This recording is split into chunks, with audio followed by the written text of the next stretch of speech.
तो स्टूडेंट यहाँ पर हम जो बात कर रहे थे रिजिड रोटेटर के सॉल्यूशन की हम यहाँ पर बात कर रहे थे। तो हमने बच्चों जो रिजिड रोटेटर है उसकी इससे पहली वीडियो की इससे आगे की कहानी है बच्चों। तो वहाँ पर हमने क्या किया था, दो वेरिएबल्स को बच्चों हमने सेपरेट किया था। तो वेरिएबल को सेपरेट करके बच्चों ये दो इक्वेशंस आई थी और हमने कहा था कि इसको सोल्व करेंगे तो बच्चों क्या आएगा, यहाँ से थीटा निकल करके आएगा। थीटा बच्चों फंक्शन थीटा है और वेरिएबल ये है वेरिएबल थीटा। जैसे क्या होता है एफ एक्स कोई फंक्शन है, जैसे कि सपोज कोई फंक्शन मान लिया एक्स स्क्वायर प्लस 2x, तो बच्चों वेरिएबल क्या है यहाँ पर एक्स वेरिएबल और फंक्शन एक्स है। तो हम जो ये कैपिटल थीटा यहाँ पे इस तरह से जो लिख रहे हैं, पिछली वीडियो में लिखा कैपिटल थीटा इक्वल टू ये जो थीटा है ये फंक्शन है। तो ये वाला थीटा ये थीटा वेरिएबल है जो स्मॉल थीटा और ये फंक्शन के तौर पर। ऐसे ही बच्चों फाई जो हम लिख रहे हैं, फाई कैपिटल फाई मैंने किस तरह से लिखा हो इस तरह से लगा दिए। कैपिटल फाई मतलब ये फंक्शन है और जो इसके अंदर फाई स्मॉल फाई इस तरह जो कि फंक्शन के फॉर्म में वहाँ पर कुछ इस तरह से रहा है। ठीक है, तो इनका थोड़ा सा डिफरेंस देख लेना। तो बच्चों ये दो इक्वेशन प्रीवियस वीडियो से हमारी वेरिएबल सेपरेशन के बाद आई हैं। तो यहाँ पर हम बच्चों इसके सॉल्यूशन की बात करें तो पहले हम सॉल्यूशन कर रहे हैं सिंपल वाली इक्वेशन 2 के सॉल्यूशन की हम बात कर रहे हैं। तो इसको सोल्व करेंगे तो बच्चों यहाँ से सॉल्यूशन आएंगे किसके, फाई के सॉल्यूशंस यहाँ पर आएंगे निकल करके। ठीक है, तो इसको करते हैं बच्चों सॉल्व, फिर इक्वेशन फर्स्ट को दूसरी वीडियो में लेंगे उसके सॉल्यूशन को। तो पहले इसको फाई कर लेते हैं। तो सॉल्यूशन ऑफ द इक्वेशन 2 को बच्चों हमने क्या किया, फाई जो फंक्शन फाई है उसको इधर ले गए। तो क्या हो गया minus M square phi. Equation second M square phi को बच्चों इक्वल के उधर ले गए फिर हम, तो यहाँ आ गया plus M square phi equal to 0। तो इस इक्वेशन का जो सॉल्यूशन होगा बच्चों इस फॉर्म में होगा ए ई की power I M phi. Solution का मतलब जैसे कि बच्चों X square minus 4 equal to 0 होता है, तो इसके दो solution X square to plus minus 2 किसी को भी यहाँ पे पुट करेंगे तो इक्वल टू 0। तो अगर ये इसका सिंपल सॉल्यूशन है, इस फॉर्म में डिफरेंशियल इक्वेशन बच्चों पहले भी हम देख ही चुके हैं। तो उनके सॉल्यूशन क्या आते हैं, ई की पावर की फॉर्म में आते हैं। लेकिन हमें कंफर्म करना है कि ये इसका सॉल्यूशन है, तो क्या आना चाहिए, इसको जो डबल डिफरेंशिएट करें, मतलब फाई की वैल्यू यहाँ पर रख करके उसको डबल डिफरेंशिएट यहाँ पर करेंगे तो उसकी वैल्यू जो है माइनस एम स्क्वायर फाई आनी चाहिए, ताकि ये माइनस एम स्क्वायर फाई से कट जाए इक्वल टू 0। तो इसको मैंने डिफरेंशिएट बच्चों इधर किया हुआ है, दिखाता हूँ मैं ताकि आपको ये थोड़ा सा इजी लगे कि ये इसका सॉल्यूशन है। तो फंक्शन बच्चों ये है, तो इसको अगर सिंगल बार डिफरेंशिएट करेंगे तो बच्चों ए ऊपर से पावर आई एम ई की पावर आई एम फाई होगा, क्योंकि ई की पावर एक्स का डिफरेंशिएशन क्या होता है बच्चों, ई की पावर एक्स ही होता है। इसको फर्दर डबल डिफरेंशिएट किया तो बच्चों आई एम एक बार फिर से निकल कर आएगा ई की पावर आई एम फाई। तो इस तरह से बच्चों क्या हो गया, आई स्क्वायर आयोटा आई स्क्वायर की वैल्यू क्या होती है बच्चों -1 होती है। तो यहाँ पर माइनस ए एम स्क्वायर ई की पावर आई एम फाई। तो ए और ई की पावर आई एम फाई क्या है बच्चों, ए ई की पावर आई एम फाई क्या है, फाई है, फंक्शन खुद है। तो यहाँ से लेफ्ट रह गया माइनस एम स्क्वायर फाई। तो यहाँ पर हमारा इसकी value minus M square phi I. इसका मतलब क्या है, ये इसका सॉल्यूशन है, जो कि डायरेक्ट आपको ध्यान रख लेना है, क्योंकि डबल बार डिफरेंशिएट करने पर 2 बार ये माइनस के साथ में निकल गया आ रहा है। तो बच्चों जो इस इक्वेशन का जो ये डिफरेंशियल इक्वेशन है उसका सॉल्यूशन बच्चों ये है, जो कि याद कर लेना है। तो आगे आती है बच्चों इस बाउंड्री कंडीशन हम अप्लाई करेंगे कि यहाँ पर एम क्या है, बाउंड्री कंडीशन जानने के लिए कि एम क्या है और आगे कहानी रह गई इसकी बच्चों नॉर्मलाइजेशन फैक्टर ए क्या है। तो इसके अभी 2 पार्ट रह गए। ये तो हमने देख लिया कि इस इक्वेशन का सॉल्यूशन बच्चों क्या आ रहा है, इस इक्वेशन का सॉल्यूशन ये आ रहा है, लेकिन इसमें ए क्या है और एम की वैल्यू क्या है। फाई तो हमारा एक वेरिएबल है ही। तो इसको देखने के लिए हम बच्चों बाउंड्री कंडीशन यहाँ पर, क्योंकि रोटेशन किस तरह का रिजिड रोटेटर का बच्चों सर्कुलर मोशन है, तो सर्कुलर मोशन में बच्चों बाउंड्री कंडीशन क्या, वेव मैच करनी चाहिए वापस। अगर 2 पाई घूमने के बाद वो मैच करनी चाहिए, इस तरह से मिस मैच नहीं करनी चाहिए वेव, अदरवाइज क्या होगा उसमें डिस्ट्रक्टिव इंटरफेरेंस हो जाएगा। तो वेव कंटिन्यूस इस तरह से चलनी चाहिए, मिस मैच नहीं करनी चाहिए, उसकी कहीं भी 2 वैल्यूज़ डबल वैल्यू किसी भी पॉइंट पर नहीं होनी चाहिए, इस तरह से कंटिन्यूस वो जो है मूव करनी चाहिए। तो कहने का मतलब जो फंक्शन बच्चों फाई फंक्शन है उसकी वैल्यू बच्चों, इस फंक्शन की वैल्यू अगर 2 पाई और चल जाए, वो एक चक्कर लगाने के बाद दूसरा चक्कर आएगी तब भी उसे मैच करनी चाहिए, मतलब उसकी वैल्यू किसकी 2 पाई के बराबर और 2 पाई के बराबर यहाँ पर इसकी वैल्यू होनी चाहिए। फाई प्लस 2 पाई की वैल्यू जो है बच्चों, ये जो फाई फंक्शन है इसके स्मॉल फाई के बराबर होना चाहिए प्लस 2 पाई करने के बाद, क्योंकि उसका रिपीटेशन बार बार वहाँ पर होना चाहिए। तो फाई जो है बच्चों फंक्शन कितना है, इसके वैल्यूज़ यहाँ पर लिख दी। ये फंक्शन है ए ई आई एम फाई है, और यहाँ से बच्चों इसको हमने यहाँ से प्लस 2 पाई करके लिखें तो वो दोनों क्या होने चाहिए, बराबर होने चाहिए, क्योंकि फंक्शन चेंज नहीं होना चाहिए। 360 रोटेट करने के बाद फर्दर उसका रिपीटेशन होना चाहिए, सिंपल ये बात यहाँ पे कह रहे हैं। तो फंक्शन जो फाई है बच्चों, वेरिएबल फाई है, उसकी जगह हमने क्या लिख दिया, 5 + 2 पाई लिख दिया।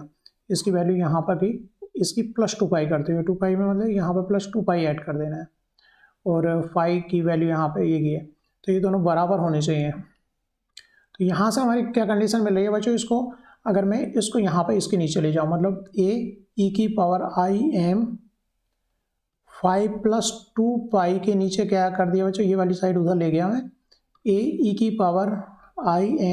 5 ले गया। तो ए से तो बच्चों ये कैंसिल हो गया, ये पावर जाएगी ऊपर, तो e⁻im 5 + 2 पाई नीचे से ऊपर जाएगी, पावर माइनस में हो गई, im 5, तो बच्चों इससे ये im 5 कर गया, तो क्या बचे, e⁻2 पाई बच गया, यहाँ पर e⁻2 पाई im बच गया, क्योंकि im से अंदर मल्टीप्लिकेशन हो गई।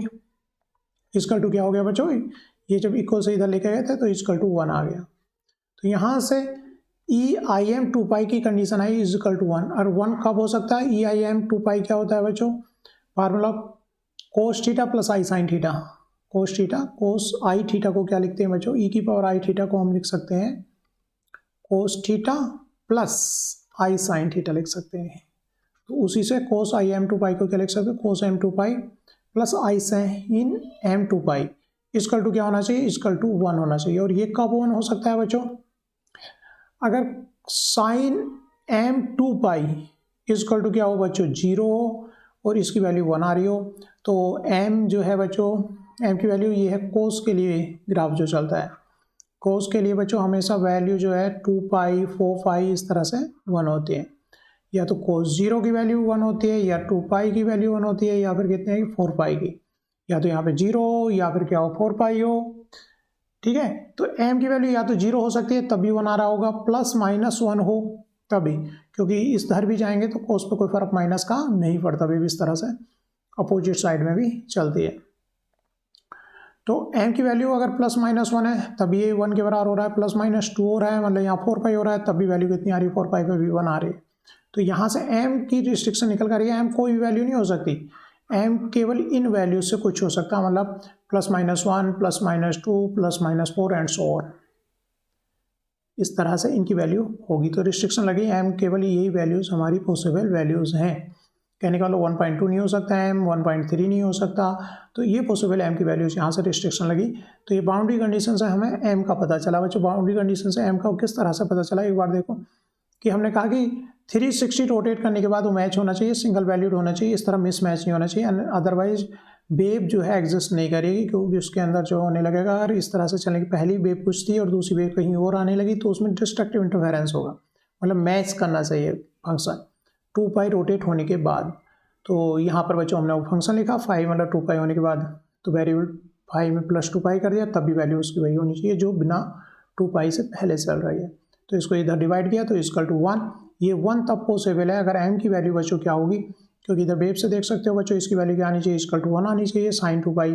तो बच्चों कब 0 होता है, अगर 0 पे 0 होगा, 2 पाई पे 0 होगा, 4 पाई पे 0 होगा। तो ये वाला जो फंक्शन है 1 के बराबर तभी होगा अगर m की वैल्यू ये है। तो यहाँ से रिस्ट्रिक्शन हमारी लगी कि m जो है केवल इन वैल्यूज़ में रखेगा। तो m का बच्चों हमें पता चल गया क्या है m की वैल्यू, m इक्वल टू नीचे देख लिया 0 प्लस माइनस 1 प्लस माइनस 2, इस तरह से m की वैल्यू है। ए नॉर्मलाइजेशन से हमें इस वेव फंक्शन का पता चल जाएगा, नॉर्मलाइजेशन ऑफ द फंक्शन। तो बच्चों ये नॉर्मलाइजेशन की कंडीशन होती है, हम क्या कर रहे हैं बच्चों, रिजिड रोटेटर क्या घूम रहा है, सर्कुलर घूम रहा है, तो इसकी लिमिट क्या है 0 से 2 पाई लिमिट हो गई, 360 रोटेशन है, तो 0 to 2 pi D tau is equal to बच्चों क्या है 1 है, यहाँ पर फाई ले रहे हैं तो क्या है डी फाई है, volume element D phi complex conjugate A E की पावर आई एम फाई। तो यहाँ पर क्योंकि हमारा वेव फंक्शन क्या है बच्चों आई एम फाई है, वेव फंक्शन क्या आई एम फाई है, जब इसका कॉम्प्लेक्स कॉन्जुगेट लेंगे तो आई का क्या हो जाता है माइनस, आई में वो चेंज हो जाता है। तो इस वेव फंक्शन को हमने क्या किया है बच्चों, इसका कॉम्प्लेक्स कॉन्जुगेट लिखा है यहाँ पर, और ये वेव फंक्शन लिखा है इसका टू नॉर्मलाइजेशन कंडीशन 1। तो यहाँ पर बच्चों कांस्टेंट बाहर ए स्क्वायर हमने निकाल लिया 0 to 2 पाई, इन दोनों को पावर ऐड होगी तो पावर होगी बच्चों e की power 0 minus I M five और plus I M five, D five is equal to 1।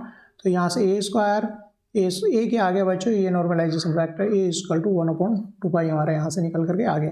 तो हमारा जो वेव फंक्शन आया phi is equal to 1/2 I M phi, ये फाइनल हमारा वेव फंक्शन निकल के फाइव फंक्शन का निकल करके बच्चों आ गया है। तो यहाँ पर जबकि m क्या है 0 हो सकता है, +1 हो सकता है, -1 हो सकता है, +2 हो सकता है, -2 हो सकता है। तो वेव फंक्शंस हमारा क्या क्या होंगे बच्चों, अगर 0 रखेंगे m की जगह पर तो e की पावर 0 होगी 1, तो केवल क्या बचा रह गया बच्चों 1/2 बचा रह गया टर्म केवल। अगर यहाँ पर क्या रखेंगे हम +1 रखें m की जगह पे तो फंक्शन 1/2 नॉर्मलाइजेशन फैक्टर, m की जगह 1 रखा तो ये वेव फंक्शन होगा। m-1 के लिए क्या वेव फंक्शन होगा, m की वैल्यू माइनस रखी तो बच्चों ये वेव फंक्शन होगा e की पावर -i5, +2 रखेंगे तो e की पावर 2i5, -2 रखेंगे m की जगह यहाँ पर तो -2i5, ये फंक्शंस हो गए। इन फंक्शंस को बच्चों कोस और साइन की फॉर्म में भी हम लिख सकते हैं। तो यहाँ पर तो 0 है तो 0 मतलब यहाँ पर e को, ये जो फंक्शन ei_m⁵ को बच्चों किसमें कोस m⁵ और साइन m⁵ की टर्म में भी लिखा जा सकता है। और इनको जब नॉर्मलाइज कर रहे हैं इन अलग फंक्शंस को तो ये क्या है बच्चों, और यहाँ पर नॉर्मलाइजेशन फैक्टर यहाँ पर 1/√π आ रहा है, 1/√π आ रहा है। नीचे मैं एक्सप्लेन भी करूँगा किस तरह से इनको कोस और साइन की फॉर्म में लिखा जा सकता है। तो बच्चों 0 को तो 1/2 है क्योंकि इनकी वैल्यू तो यहाँ पर क्या हो जाएगी बच्चों, इसको तो लिखेंगे क्योंकि m इजकल टू क्या है बच्चों 0 है तो उसको लिखने की जरूरत नहीं। इमेजिनरी पार्ट मतलब ये रियल पार्ट में एक तरह से लिख रहे हैं तो ये तो खुद से रियल है तो उसको लिखने की नीड यहाँ पर कोस और साइन की फॉर्म में है ही नहीं। लेकिन i⁵ जब m इजकल टू +1 या फिर -1 है तो उसको +1 या -1 मतलब m इजकल टू 1 के लिए, m इजकल टू 1 के लिए जैसे कि कोस m⁵ और sign m⁵, m is equal to 1 है तो कोस की फॉर्म में और साइन की फॉर्म में इस तरह से लिखा जा सकता है। और आगे क्या है बच्चों, ये नॉर्मलाइजेशन फैक्टर है। अगर m इजकल टू 2 है तो उसको कोस फॉर्म में रियल पार्ट और साइन फॉर्म में रियल पार्ट को इस तरह से लिखा जा सकता है। और नॉर्मलाइजेशन फैक्टर 1/√2π है। इनको कन्वर्ट किस तरह से हमने कोस और साइन में किया उसको नीचे देख लेते हैं। तो बच्चों obtain the real function from angular function defined by, अगर एंगुलर फंक्शन बच्चों इस तरह से प्लस पार्ट और माइनस पार्ट है तो इसका हमने क्या किया है बच्चों, m इजकल टू क्या है बच्चों +1 और -1 के लिए। तो ये दो वेव फंक्शंस है बच्चों, इसका रियल पार्ट हमें निकालना है तो इनके लीनियर कॉम्बिनेशन लिया है, एक तो प्लस में दोनों फंक्शंस का, एक माइनस में। लेकिन माइनस का रियल पार्ट निकालना है तो आयोटा से डिवाइड करना पड़ेगा ताकि इमेजिनरी पार्ट ना आए। तो इस टर्म को हम बच्चों क्या लिख सकते हैं 2 cos phi, इस टर्म को क्या लिख सकते हैं 2 sin phi। बाकी जो आगे जो आएगा बच्चों तो हमें नॉर्मलाइजेशन फैक्टर उनका निकालना है आगे, जो कि इस केस में क्या आ रहा है 1/√π आ रहा है। तो इस तरह से बच्चों तो m इजकल टू क्या है प्लस और -1 को, तो ये जो दो वेव फंक्शन थे इनके लीनियर कॉम्बिनेशन हमने पॉजिटिव और निगेटिव लिए और इस तरह से इसको कोस और साइन की फॉर्म में भी लिखा जा सकता है, जो कि फिर बाद में नॉर्मलाइज करना होगा। तो नॉर्मलाइजेशन का जो नॉर्मलाइजेशन फैक्टर आ रहा है 1/√π आ रहा है। क्योंकि बच्चों कोस e की पावर +i⁵ को क्या लिखा cos phi + i sin phi, -i⁵ को cos phi - i sin phi लिखा जा सकता है। अगर पॉजिटिव लीनियर कॉम्बिनेशन लिया है तो बच्चों cos phi क्या बच जाता है यहाँ पर /2 बच जाता है। तो इस तरह से प्लस वाले को क्या cos phi लिखा जा सकता है। और अगर हमने जो है इसका बच्चों माइनस किया है तो यहाँ पर बच्चों लीनियर में माइनस वाला लिया है तो cos phi कट जाएगा तो यहाँ पर क्या हो गया 2 sin, तो 2i इधर चला गया। ठीक है, तो इस तरह लीनियर कॉम्बिनेशन की फॉर्म में इसको cos phi और sin phi की फॉर्म में ये फंक्शंस को सिंपल लिखा जा सकता है। को रियल पार्ट के में अगर लिखना होगा तो बच्चों यहाँ पर जो फाई वाला जो वेव फंक्शंस है उसको आइदर तो e की पावर में हम इस तरह से लिख दें m की वैल्यू रखते हुए, या फिर हम cos phi और sin phi में रख सकते हैं। लेकिन यहाँ पर जो बच्चों नॉर्मलाइजेशन फैक्टर दोनों जगह डिफरेंट है, यहाँ पर 1/2π है और यहाँ पर कितने नॉर्मलाइजेशन फैक्टर है 1/√π आ रहा है। तो बच्चों इस तरह से इसको नॉर्मलाइज, इस तरह से ये वेव फंक्शन बच्चों सोल्व किया गया है। इसको हम एक बार फर्दर थोड़ा सा देखते हैं। चलो बच्चों इसमें देखते हैं एक बार। तो हमने बच्चों क्या लिया, दो दो इक्वेशन में बच्चों पीछे रिजिड रोटेटर में हमने जो है इसको सेपरेट किया था, तो इस वाले वीडियो में हम केवल इसका पार्ट 2 जो है उसको देख रहे हैं बच्चों। ये एक इक्वेशन आई, इसको हमने जो रीअरेंज कर लिया, पाई से इधर मल्टीप्लाई कर दिया तो क्या बन गया माइनस एम स्क्वायर 5 बन गया, तो इसको इधर ले गया प्लस एम स्क्वायर 5। फिर मैंने बताया कि ये जो है इसका सॉल्यूशन जो होंगे किस फॉर्म में होंगे बच्चों, ये इस फॉर्म में सॉल्यूशन है e की पावर i m 5। तो यहाँ पर लेकिन हमें जो है m क्या है वो जानना है और जो है बच्चों a जानना है। तो a कहाँ से आएगा नॉर्मलाइज करके वेव फंक्शन को, और m कहाँ से बाउंड्री कंडीशन से हम देख रहे हैं कि m की वैल्यू क्या होगी। तो यहाँ पे सिंपल बाउंड्री कंडीशन क्या लगा रहे हैं कि अगर वेव फंक्शन 2 पाई घूम जाएगा उसके बाद भी वेव फंक्शन क्या करना चाहिए बच्चों, मैच करना चाहिए, मिस मैच नहीं करना चाहिए, डबल वैल्यूड नहीं हो सकता, सिंगल वैल्यूड होगा। तो वेव फंक्शन बच्चों, वेव फंक्शन 5 + 2 पाई की वैल्यू वही होनी चाहिए जो और पहले थी, बिना 2 पाई घूमे रोटेट किए थी, तो मैच करनी चाहिए वैल्यू, अदरवाइज क्या होगा और जो है इंटरफेरेंस होने लगेगा उससे, डिस्ट्रक्टिव इंटरफेरेंस, और वेव जो है एग्जिस्ट नहीं करेगी। सिंपल ये बात है बच्चों। तो इसकी वैल्यू क्या है यहाँ से देख सकते हैं आप, इसकी वैल्यू हमने क्या रख दी बच्चों, ये रख दिए। इसकी वैल्यू +2 पाई करते हो वेरिएबल में, ये रख दिए। तो इसको फर्दर क्या किया, इससे डिवाइड कर दिया इधर, तो बचेगा बच्चों 1, क्योंकि ऊपर नीचे ए से ए कट जाएगा, ए से ए कैंसिल आउट हो जाएगा, im5 से im5 कट जाएगा, क्या बच जाएगा im2 पाई बचाएगा। इसको हम जो मैथमेटिकली क्या लिख सकते हैं, cos m2 pi plus sin 2 pi is equal to क्या होना चाहिए बच्चों, 1 होना चाहिए। 1 तभी पॉसिबल है अगर m की वैल्यू ये होंगी एंड सो ऑन, +-1 +-2, तो बाउंड्री कंडीशन है m हमें पता चल गया। बाकी दूसरा है बच्चों a क्या होगा, तो a तो हमारे नॉर्मलाइज करना पड़ेगा वेव फंक्शन के लिए, ये नॉर्मलाइजेशन की कंडीशन है। d5 इसकल टू बच्चों क्या होना चाहिए, टोटल इंटीग्रेशन इसकल टू 1 होना चाहिए। तो इसको इंटीग्रेट किया तो a की वैल्यू क्या निकल गई 1/2 पाई आई।